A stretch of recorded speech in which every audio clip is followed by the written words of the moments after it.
So today we're going to talk about a writing strategy called quick writes.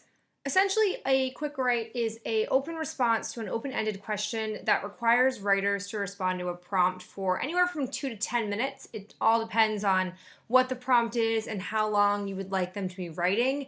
And the goal is to have them write without stopping or worrying about grammar or punctuation. Ultimately, you just want students to write and to write until the time is called. Ideally, they're not going to put their pencil down or stop writing until you ask them to. Quick writes can be really helpful. There are a number of uses for quick writes. A few of them are it's a quick way to assess student knowledge. It also reinforces summarizing skills or summarizing of information.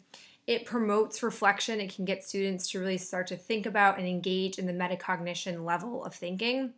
It also can encourage critical thinking skills. They can also help make predictions, inferences, or hypotheses, and it practices writing, which is always a good goal. There are a variety of different ways and times to use quick writes. The most common ones that I have found to be effective are during warm-ups. I can put a prompt on the screen, and either based on the homework that they did the previous night or when they were in class yesterday, I can come up with an open-ended question that they can write about while I can navigate around the room checking homework, or I can be checking in with students who perhaps were absent. It just gives me a lot of freedom while they are engaged in something right at the start of class. On the flip side, you can also use quick writes to do exit tickets. This is a really easy way to get students to respond to something that you were doing during class or to reinforce something, and then you can use that as an informal assessment.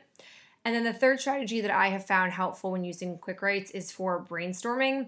Oftentimes when starting an essay or doing some kind of research or projects, students can start to generate ideas really quickly with a quick write. So here I have 3 different examples of quick writes for 3 different content areas. So for English, for example, you can always go with an opinion-based question to get kids thinking or engaging with the reading. For example, this question says, do you agree with the death of Roger Cly? Why or why not? A character from one of the stories the students were reading. You could also ask them to, for example, think about being a particular character from that last night's reading and have them rewrite a scene or have them reflect thinking as they are that character on the previous night's reading.